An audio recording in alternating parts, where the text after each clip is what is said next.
राहुल गांधी की जीत पक्की, संकट में मोदी की कुर्सी, बीजेपी में हड़कंप, सुप्रीम कोर्ट से मोदी सरकार को कड़ी फटकार।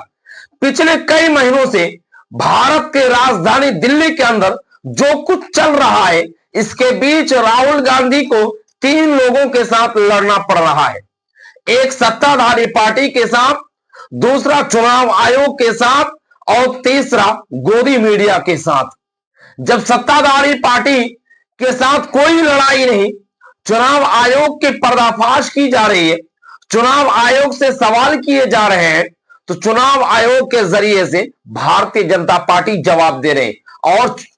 पूरी तरह से गोदी मीडिया खामोश है और गोदी मीडिया खुद उल्टे राहुल गांधी पर आरोप लगा रहे हैं। लेकिन इस बीच सबसे बड़ी खबर और सबसे बड़ी बात, और ये राहुल गांधी के दिल से सलाम करना पड़ेगा ये बात सुन करके कि उन्होंने कहा कि पिक्चर अभी बाकी है। आपने देखा होगा कि संसद के अंदर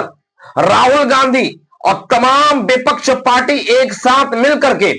एसआईआर के खिलाफ और पाकिस्तान और इंडिया के बीच जो लड़ाई हुई, जो नोक झोंक हुई और सीज फायर करने के ऐलान डोनाल्ड ट्रंप अमेरिका से बैठ करके किए, इनके खिलाफ जब बातें उठाए गए तो किस तरह से थू थू की गई। और यहीं पर बस नहीं, जब चुनाव आयोग के खिलाफ राहुल गांधी ने पक्के सबूत 6 महीनों के अंदर जुटा करके यह बात साबित कर दिया कि राहुल गांधी के भारतीय जनता पार्टी चोर है, भारतीय जनता पार्टी चोरी करके प्रधानमंत्री बने हैं। और इसी बात को लेकर के उन्होंने कर्नाटका की एक विधानसभा को लेकर के दिल्ली के अंदर एक प्रेस कॉन्फ्रेंस करके पूरी दुनिया को बता दिया कि किस तरह से प्रधानमंत्री हमारे प्रधान सेवक सत्ता में बने हुए हैं, अब चुनाव आयोग किस तरह से चोरी कर रही है। उसके बाद उन्होंने यही पर बस नहीं किया, उसके बाद उनकी तरफ से भारतीय जनता पार्टी से यह आरोप लगा कि राहुल गांधी सिर्फ भ्रम फैलाते हैं और वो चुनाव आयोग से मिलने की बात नहीं करते। तुरंत राहुल गांधी ने तमाम विपक्ष पार्टियों के साथ, तमाम विपक्ष नेताओं के साथ, अपने दलबल के साथ 1.5 किलोमीटर पैदल मार्च करने का फैसला किया। लेकिन इस बीच सत्ताधारी पार्टी ने इस 1.5 किलोमीटर के भीतर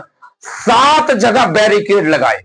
और उस 7 जगह बैरिकेड लगा करके राहुल गांधी को रोकने की कोशिश की। लेकिन इस बीच राहुल गांधी अपने खून को खौलाते हुए और अपने खून को पसीना में बहाते हुए तमाम दल बल के साथ, उसमें ममता बनर्जी के तमाम सांसद, अखिलेश यादव के तमाम सांसद और RJD, MK Stalin, Sharad Pawar, Uddhav Thackeray, देश के हर रीजनल पार्टी के सांसद के साथ राहुल गांधी ने इस बात का सबूत दे दिया कि पूरे विपक्ष एकजुट है और वोट की चोरी और धांधली अब नहीं चलेगी। और उसके बाद उन्होंने कहा कि अभी पिक्चर बाकी है, अभी हुआ कुछ नहीं है। इससे ये बात साफ हो जाती है कि राहुल गांधी अब ना तो उसको ईडी का डर है, ना तो उसको सीबीआई का डर है और ना ही उसको सत्ताधारी पार्टी के किसी और अधिकारी से डरे, क्योंकि वो संविधान की लड़ाई लड़ रहे हैं। और उन्होंने जब उन्हें पकड़ करके हिरासत में लिया गया, उस वक्त उन्होंने सीधा तौर पर कहा कि यह राजनीतिक लड़ाई नहीं है, यह कॉन्स्टिट्यूशन की लड़ाई है, यह डेमोक्रेसी की लड़ाई है, यह लोगों के अधिकार की लड़ाई है। इससे बात साफ हो जाती है कि राहुल गांधी अब जीतने के कागार पर पहुंच गए। और आज जब कोर्ट के अंदर सुनवाई हुई और कोर्ट के अंदर यह बातें कही गई कि आधार कार्ड, वोटर आईडी कार्ड, इन लोगों को कंसीडर की जाए, इन डॉक्यूमेंट को माना जाए, और इस बात का भी सुप्रीम कोर्ट से बातें निकल करके आई, अगर आप इसका प्रूफ दे देते हैं विपक्ष पार्टी को कहा गया कि हम दिसंबर में एसआईआर यानी वोटर पुनरीक्षण को रद्द कर सकते हैं। इन सारे मुद्दों को लेकर के पूरा विपक्ष पार्टी जो एकजुट नजर आ रहे हैं, उससे यह बात साफ हो जाती है, जिसमें आम आदमी पार्टी के सांसद संजय सिंह, उद्धव ठाकरे,